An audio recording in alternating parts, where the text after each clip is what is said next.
Welcome to Manor Solutions Connect Symposium. My name is Justin Klein and I will be the moderator today, and your presenter today is Nick Connolly. Thank you for attending today's session on Dynamics 365 Business Central, a feature overview, and more. Thank you, and with that I will hand the reins over to Nick. Hello everyone, this is Nick Connolly with Manor Costerisan. I'm an associate consultant in the technology department and work solely with the Microsoft Dynamics 365 Business Central product.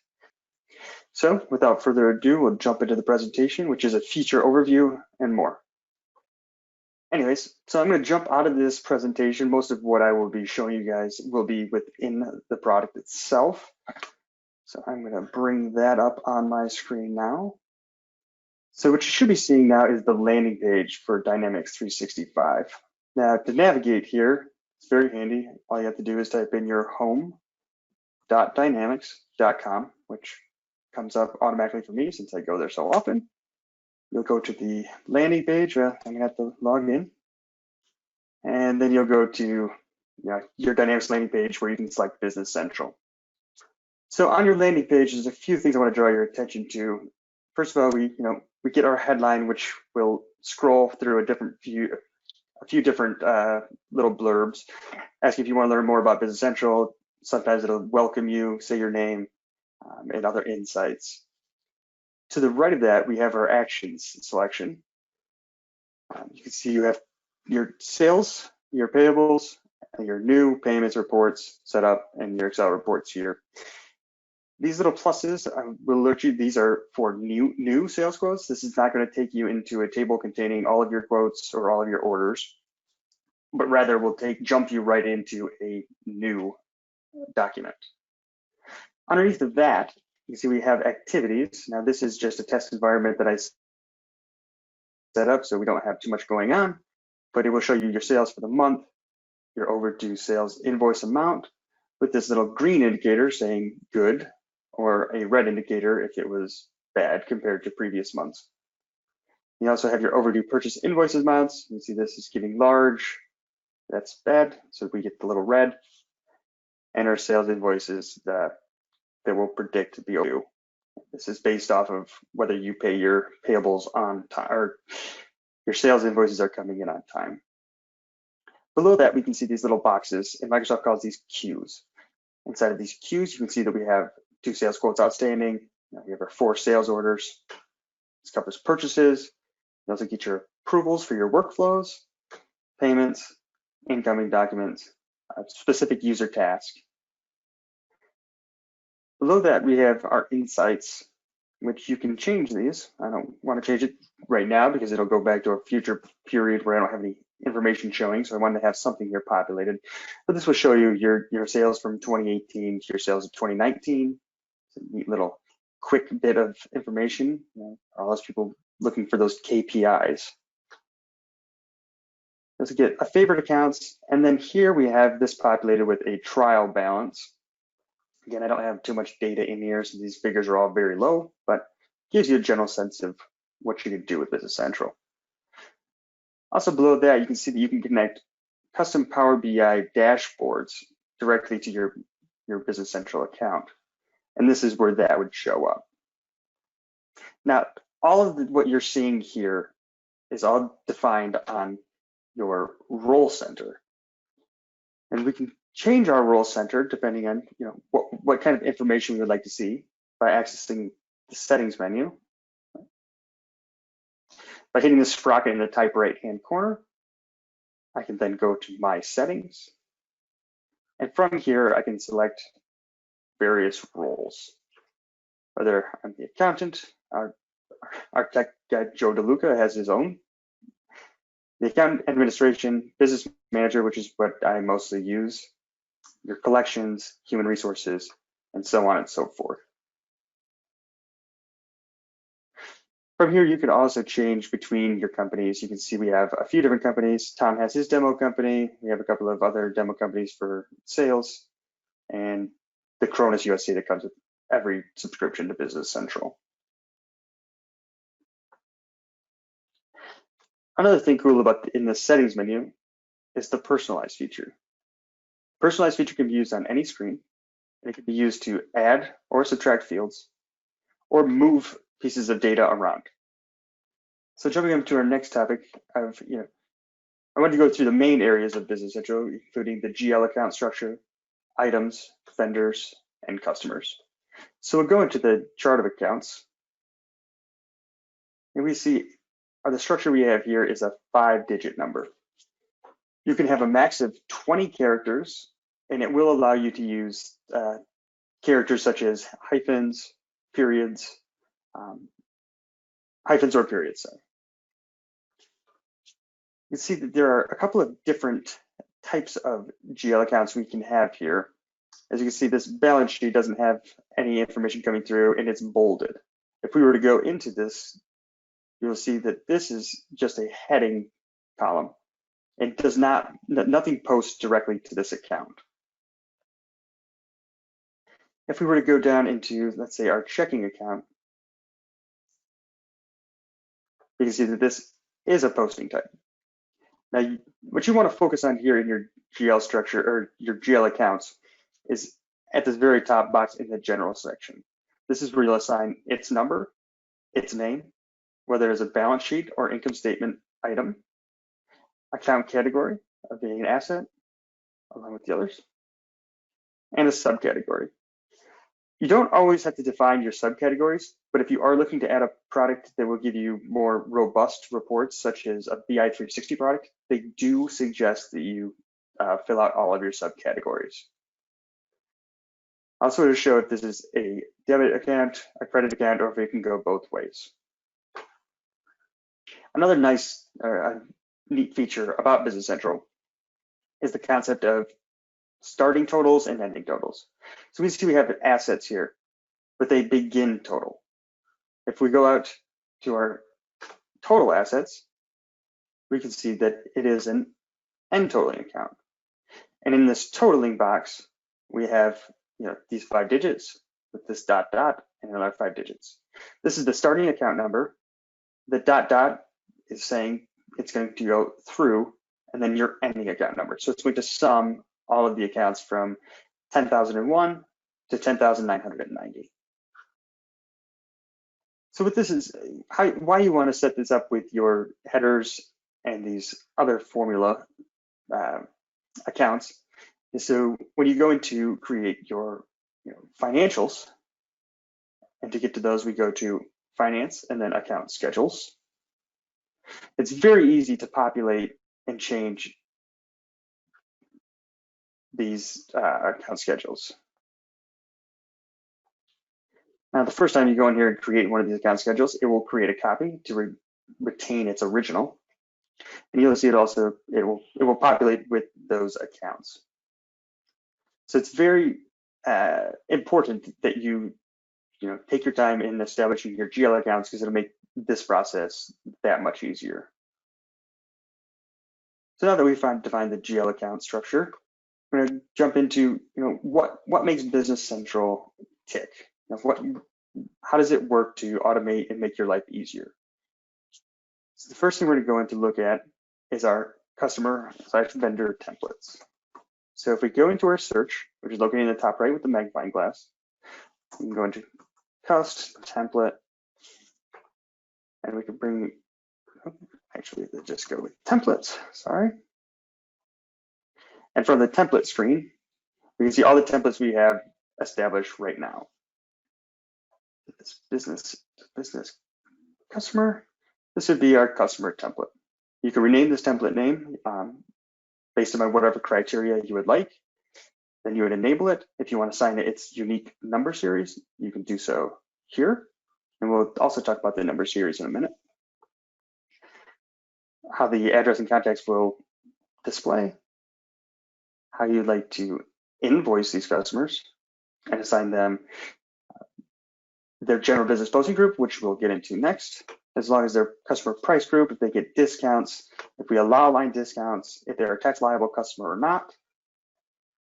And then we get into our payments, so we can establish, if we want to make all of our customers a net 30 and then change the odd one, you can do so here. And their payment method code, most of our customers in the US will pay with a check. So we can change it to check. We can fill in if they want a reminder term, as well. So this would be for the customer. You have your vendor down here. You can also do this for your items or your service items. Okay, looks like that is done. We will jump into the general posting setup.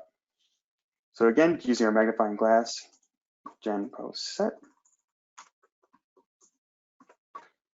And what's really neat about this search figure is you don't have to spell out all your words correctly, and it is getting smarter to, if you misspell a word, it will still bring up what you need.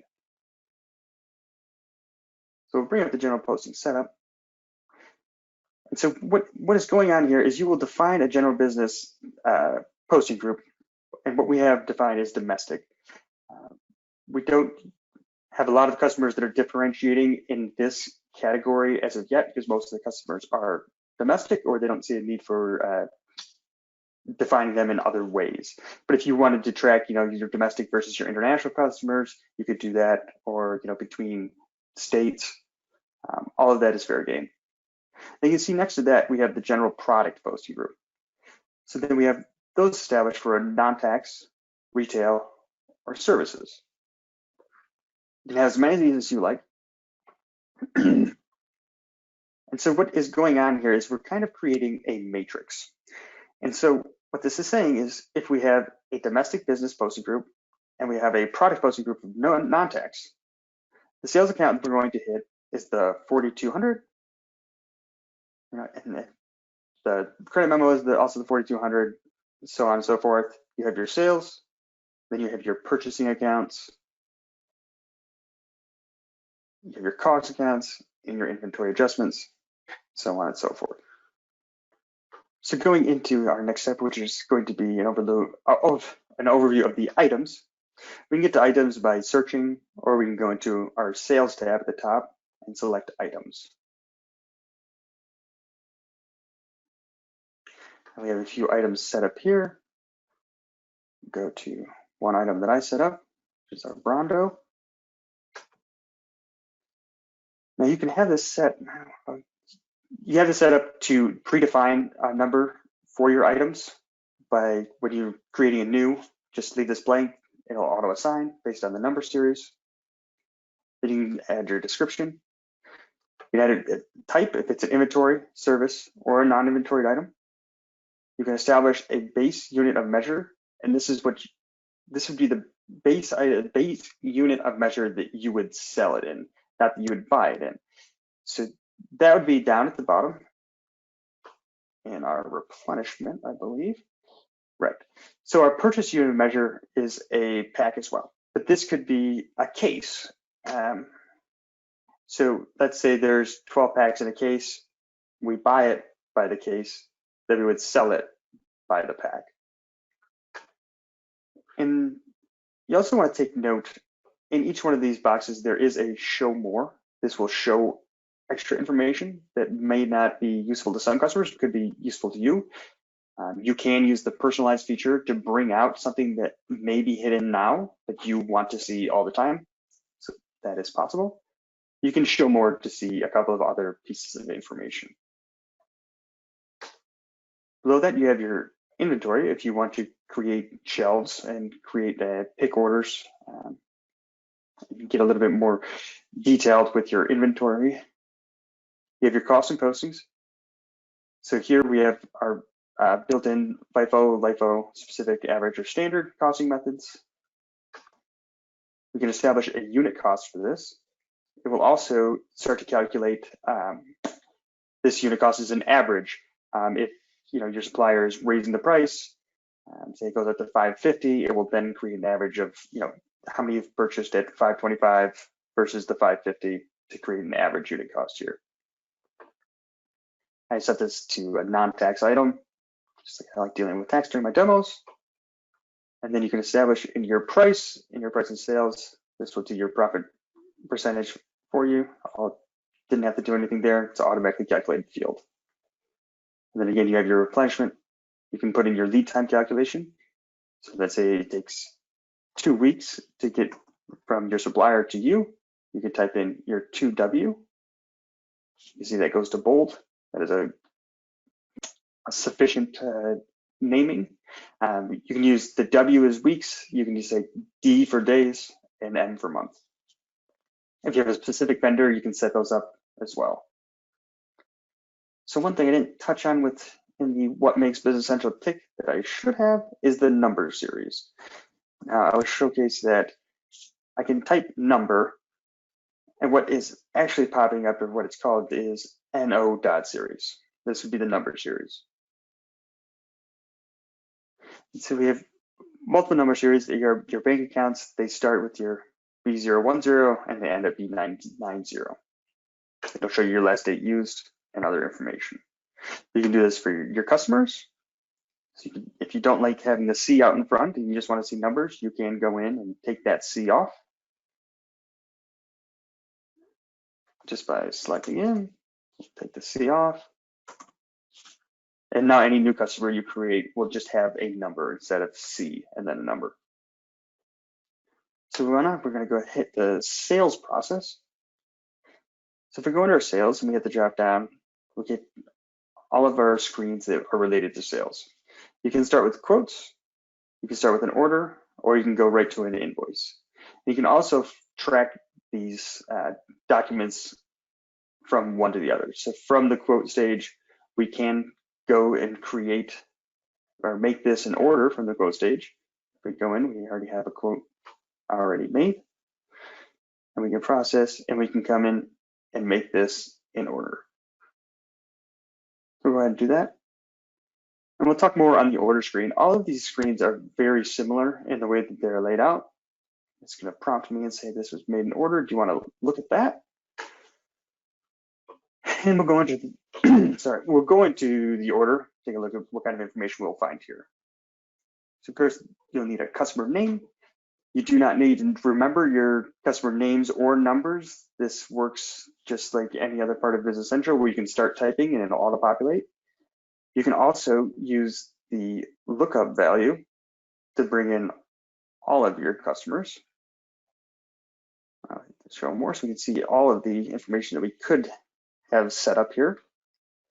And we can define, we can have such information like a contact person. You can have multiple contacts per customer.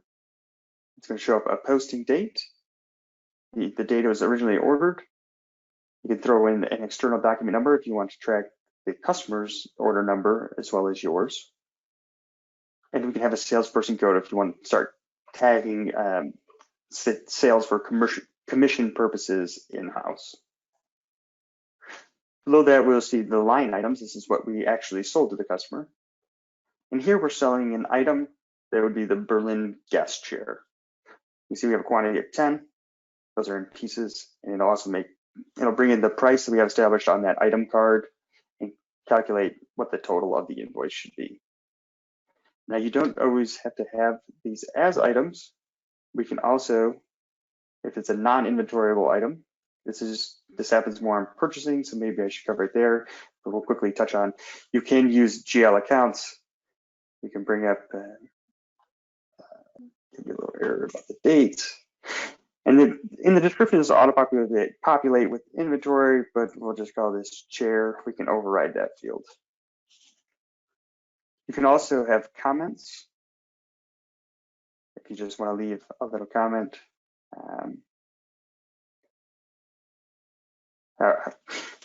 If you need to create another distinction that you don't actually want to be an item or a GL account, you do have that, and that is a max of 50 characters, I believe.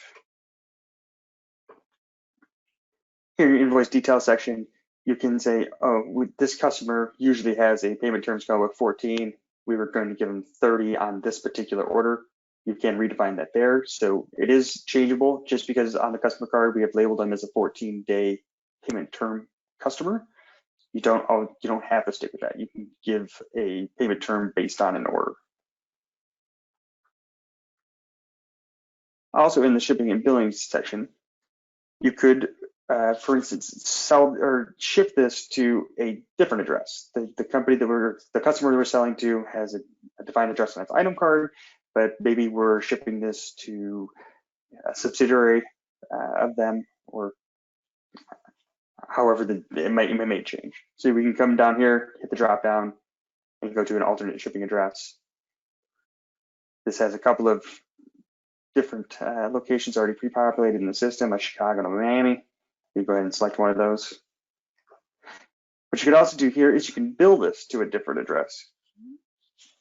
So if you need your billing to go somewhere other than where you're shipping it, this is where you could do that. That's an overview of your order. We can then go from here and create an invoice where you want to print and send it out. And then once we are finished, we have the order received, we can then post this to create an invoice. Oh, I have these blank lines, so let's get rid of those. And we have a few choices here when we go to post this. We can either just ship this product, we can ship or we can only invoice this product, or we can ship and invoice. Most of our customers are all ship and invoice. So we click that, and it'll tell us that this has been posted and it's been moved to the posted sales invoice menu. If you want to take a look at that, we can hit our yes. And there it is. Also, a cool feature of Business Central is the ability to do drop shipments. So the drop shipment process is a little complicated.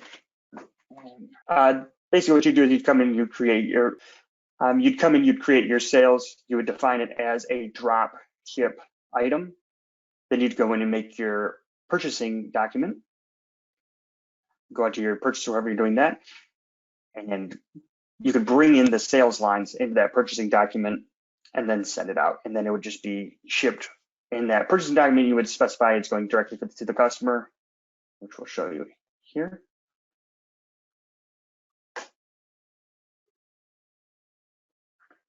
So if we just go in here, if you were making a document for a drop ship, you would define the customer here. You'd come up, and this would be a process in actions, functions, and this would be a drop shipment, and you could get the sales order right from here. So that wraps up the sales process. So then we'll go into the purchasing. And since we're already on this purchase order, we'll just keep taking a look at this. We won't go into the quote on this one. We cover that in sales. But as you can see, it looks very similar to what you had over on the sales side of things. You have your show more button. You have your vendor number. Again, you don't have to remember these vendor numbers. You can either look up the value by bringing up all of your vendors, or you can start typing their name. From there, it'll auto-populate all of the information from its specific vendor card. You can type in the vendor invoice number, so you can keep those linked for the vendor. And then you can bring in your items, or like I said from before, you can just do your GL accounts for those non-inventoriable items. Let's see if we have an office expense or something. We don't. We don't in our advertising expense, but we'll just call this office paper. Should have made that one when we were on the GL card. And those are usually going to be a quantity. We'll just do one, and it's $100. And then you're done. What's cool about a new feature in Business Central is the ability now to do batch posting of your purchase orders. So if you want to go ahead and throw in all of your purchase orders for the day, but not post them, you can do that all at the end by coming in from the main screen, hitting these three dots, which we call those ellipse. We will select more. We'll hit this check mark at the top to select them all. And you can see we have from the ribbon, we can go ahead and post this whole batch. That's a bit of a newer feature that I think is pretty cool and useful to a lot of our clients. Okay, so we're going to get into our little tips and tricks section. The very first thing I wanted to cover is the error message register. So a lot of times we have our clients and we'll say, hey, I ran into this error. I would ask, what did the error say? What were you doing at the time? I say, well, I was doing this, but I don't remember what it said. I didn't take a screenshot. Now that's okay. We go to our search and we hit our error. Too many R's. We can go into our error message register. And this is neat. It'll tell you what user experienced the error. It'll give you a brief description and then the number of errors. So if I click here, I can go into this one. And what did this say? It said you need to enter a document number of the document for the vendor invoice. It looks like I tried to post an invoice without actually establishing the vendor number or the vendor invoice number. So it threw that error at me. This is really cool. You can also use the functionality of open in Excel. You can pop this out. Of course, it wouldn't be very useful for just one error, but you can do the same process from this screen, your page, open in Excel and say, hey, I'm experiencing all of these errors. Can you take a look at them?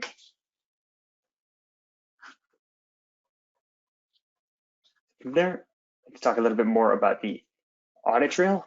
We call that a change log in Business Central. So if you come in here and hit this search bar, we can look at our change log setup.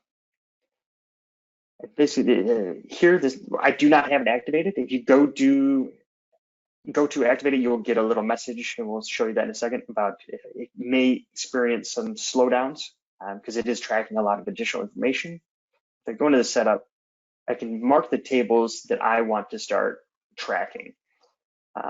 Whether that's, I want to see anytime a new customer is added or vendor is added, whenever checks are cut or sent out, you can just come in here and select that field, and then it'll save. You can close this, and then in your change log, you will start to see. You'll be able to come into your change log, and there'll be entry, and you'll be able to see all of those entries here, along with your user ID, their caption, so on and so forth. So it's kind of neat. It's a little extra security when you're, if you're new, you're worried about security and who can get into what or who's been in what. This is a great way to track that. So a quick one I wanted to mention was also in this purchase orders. So if we come into new, and I'll just set this one up for the next part of the presentation. If I come in here and I do Tom J's is a customer I set up. That's named after Tom Jablonski, who's on the phone. His Squinky Stuff Emporium. And I'm going to buy some Brondo. I want to buy 50 packs. I'm not going to charge tax on this. And that's really all the information I need. Now, instead of being able to just, post, there is a new portion here on Business Central that is a post and new. I would need to establish this vendor invoice, which I don't want to do because I want to talk about over receiving and undoing shipments on this order. But it is a new functionality built in Business Central to where, instead of posting and saying, hey, do you want to open this in the posted purchase orders or the posted invoice of this, you can just go post and go right into your next piece of work you have to do for that day. So it minimizes some of the clicks that were there in the previous version. It makes you more efficient. So then let's talk about that over receiving. New in Business Central is we do have an over receiving. It's sometimes your vendor will make a mistake and send you too much of something. We have our over receipt codes, and I set up a couple of them, one for 5% and one for 10%. Codes, you can call them whatever you like, establish your description, and then this is where your percentage is being calculated. You can also use the workflow, built into Business Central. and you can, mark if, a 10% needs to be approved, or, the 5% doesn't need to be approved. And there are templates set up in the workflow section already to do that. So we'll show you here on the vendor card for Tom J's, where I established that over receipting.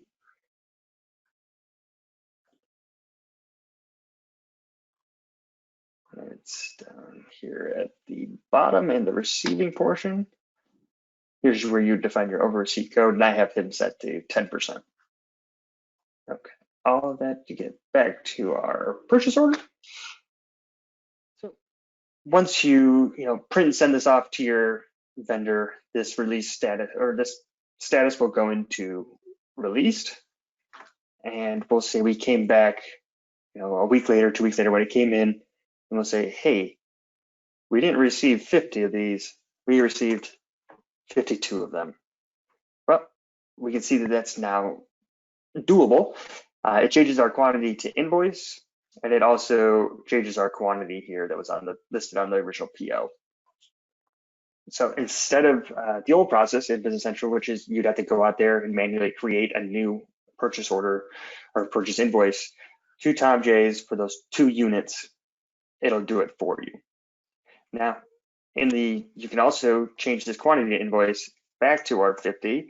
If we reach out to Tom J's and say, hey, you sent us 2 extra cases of Brando, how do you want to handle it? And they say, well, just keep them. They're only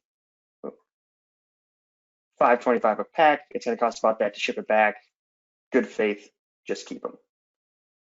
So we'll say we received those 52. So we'll go into our posting. I'm going to post this, and I'm just going to receive so we can get into our next area of undoing shipment receipts. So I'll receive this. And now we can see our quantity to receive is 0. Our quantity received is our 52. Now to undo shipments, which was not possible before in Business Central, you'd have to go through a long process to undo what you had done before. We're going to come up into Navigate,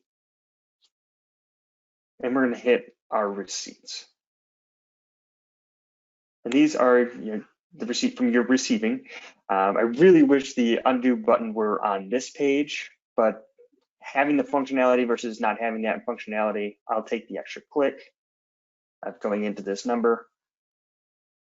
And in the lines, I have in function, I can undo this receipt.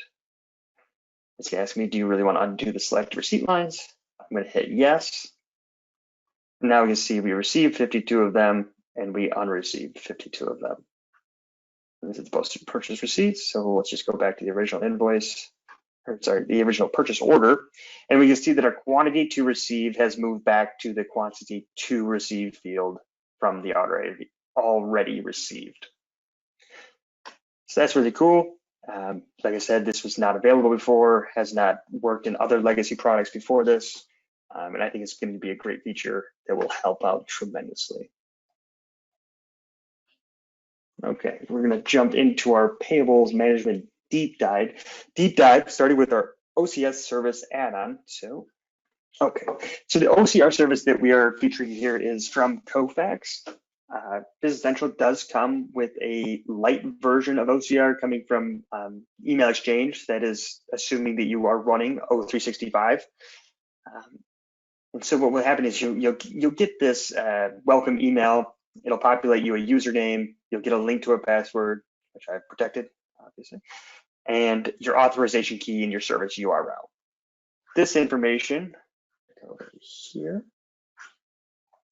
you will type into OCR Service setup.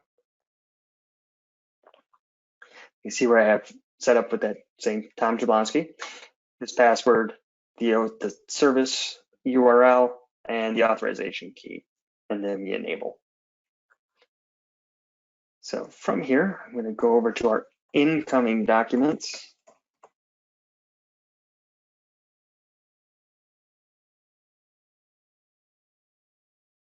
And I have a invoice already mocked up and saved on my computer that I'm going to be input. Okay. inputting here. It's already in here, so let's just leave it there. Create new, create from a file. I'm going to choose this file from my desktop. And here's our invoice. We'll open that.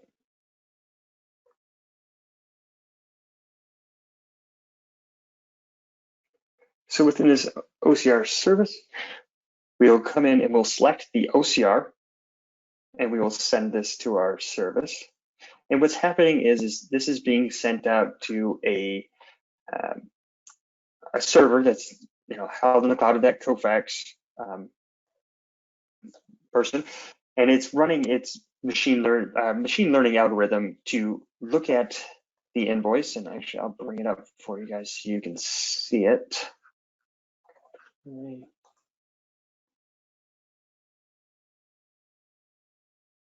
it's gonna come out here and look at this invoice and start picking out pieces of information, based on running this over and over again. So it's gonna say, oh, I need an invoice for this. Well, that's in this section up in the top left. The company, oh, I see two companies. There's one below the invoice, but there's also one at the top right. I'm not sure which one. And you could run into some errors where it's pulling in this Cronus, which is supposed to be our company, instead of this Jabo Associates. And I'll show you kind of how to rectify that in a minute. So let's go back to this OCR and let's receive this. And hopefully it doesn't, not a big lag time.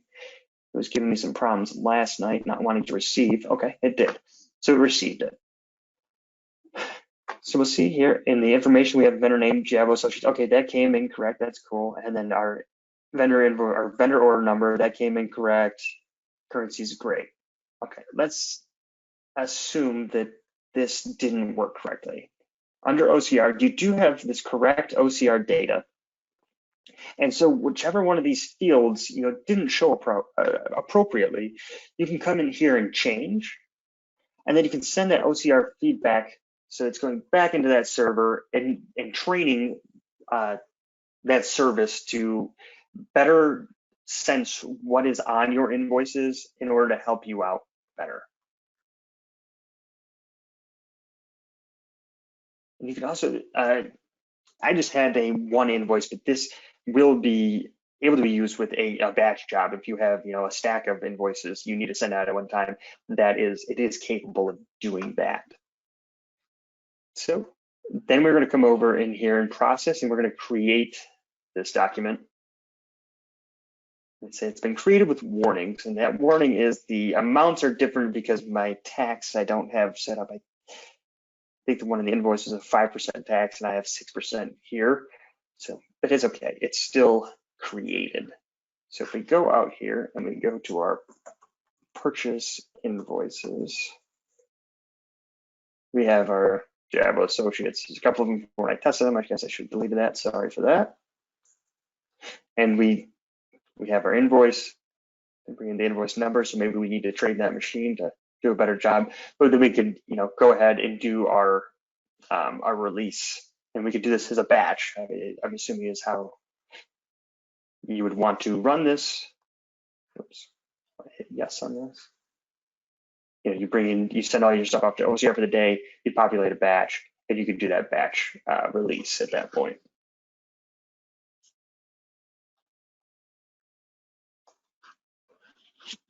So the next thing we want to talk about in our payables is our normal check cutting process. So how we suggest, most of our clients deal with check cutting is to use the innate suggest vendor payments based on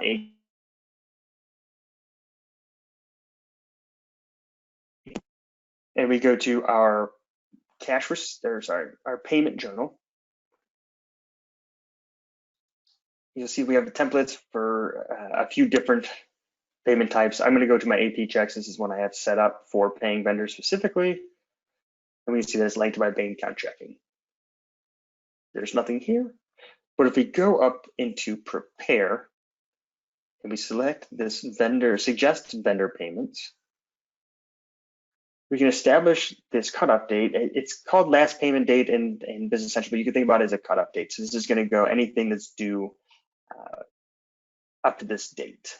So if I hit OK there, it's going to look through all my invoices. It's going to say I created lines for all currencies. That's okay. And it brings in the 4 that I created yesterday. From here, you want to just double check that your bank payment type is set to computer check. If you don't set this to computer check, you will get a little error when it comes to printing your checks. You'll just see a couple of zeros and you'll probably reach out to me with an email, very distressed. So make sure that is set to computer check. You can also set this to computer check on the vendor templates. I guess I should have done that so it would have auto-populated. Wouldn't have to do it by hand. And then you can just go open your check. You can then print the check. Once the check is printed, you can go ahead and post. So that is how we do it on a suggest vendor payment route. This is for a lot of those clients, there are a lot of clients that want to hold on to their money rather than paying invoices every week and not taking full advantage of their payment terms. Maybe they don't want to forget and get dinged with that penalty for not paying on time. But we want to let the system work for us and make sure that we're not missing those dates because it's going out there and checking that information for us. Now, in the event that you did want to make all your payments based on a weekly basis, not based on your actual payment terms, we can go into our outstanding invoices right here on the front screen, going back to those queues that we talked about to start off. So if we click into this queue, we will be able to see all of the invoices that are out there outstanding. And it looks like we have some that are coming due. They turn red when they're coming due. And if you want to pay everything that's out there, we just come in and hit this ellipse. We would select more. We're going to select this check mark at the top. We'll then navigate to process and create payment. And now here you're going to have to remember your template name is payment. Maybe general, there's a few different templates you could use. And then your batch name, I'm going to stay with that AP check. My posting date, I'll keep the same, document number, so on and so forth. And here I can define here payment check or computer check. You do manual check or electronic payments. So I'm going to do that, hit OK. And I'm going to go back into my payment journal. And you'll see this got defaulted in, so that's kind of nice. I didn't have to recheck that. But the same process as before. We come up, we go to check, we print our checks. Once they're printed, we can then post. And so the last way I wanted to cover about paying off our vendors is by selecting a vendor that is a single vendor, sorry. So if we come into our Fabricam, and we select the hyperlinked balance, we can go right into their ledger entries. They just have one. It's for this invoice 108221. Just like on that front screen where we talked about selecting all and hitting process, we'll do the same thing. We do our process, we create our payment, we define our AP checks, the computer check, and we hit OK. This might error because I don't think I deleted those checks out of the check batch last time. I didn't, but there's no error. And had I deleted these, you would only see that one check in there at this time. So the last thing I want to talk about in this payable management is a workflow set up to make sure there's an approval process when it comes to cutting checks. It looks like I only have 12 minutes, so I'm not sure how much of this I'm going to be able to get through, but we can take a look at the first couple steps. So from our home screen, we can go into our setup and extensions. We have workflows here. And there's a couple of workflows I have set up here. The one I want to showcase is this check batch. So if we come into our check batch approval, first thing we want to do is enable. Make sure that's enforced. And the way these workflows work is based on a set of if-then criteria. Based on some condition, a response is then generated.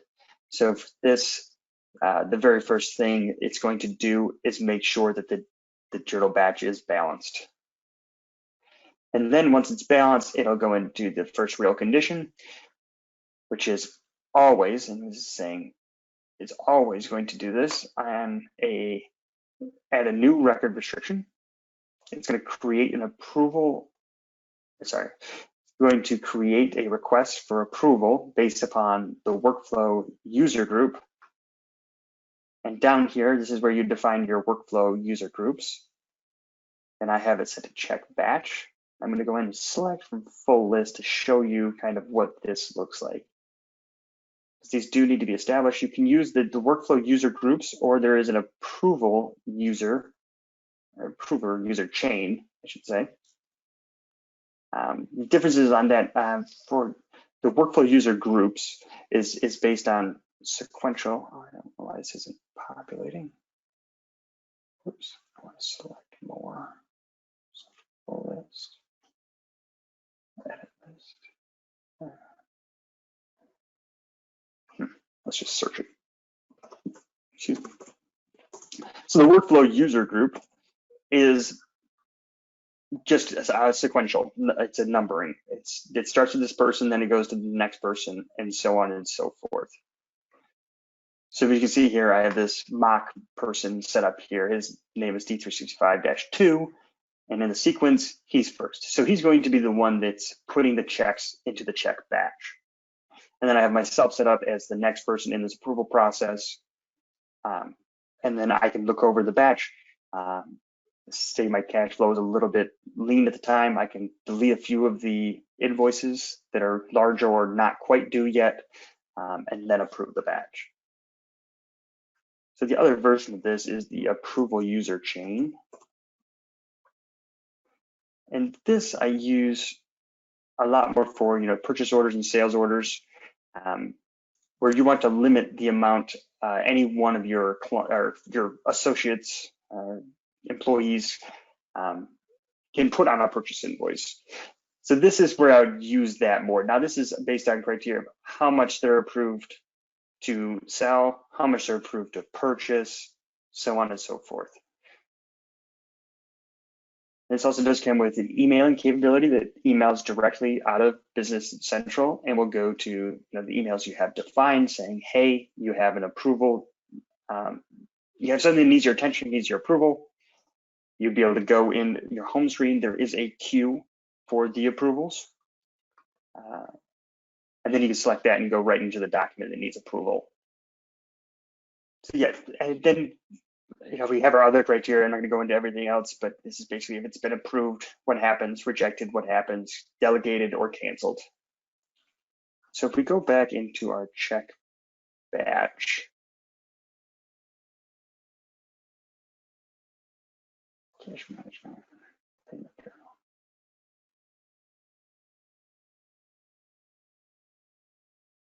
In order for this to get posted, there would have to be an approval process. Actions, where is my approval? This is where you come in and get your approval. You also be able to, once this does get approved in your approval entries, it will show you who put in initially the request to approve. The approver person can then create comments for the original approver. Say, hey, can you remove the check that's supposed to be going to XYZ company for X amount, and so on and so forth. So that's where there's a ledger kept of all of those approval comments. So yeah, I don't have access to my D365-2 person at the moment. So I guess we just kind of talk through that. Plus I didn't want to run out of time.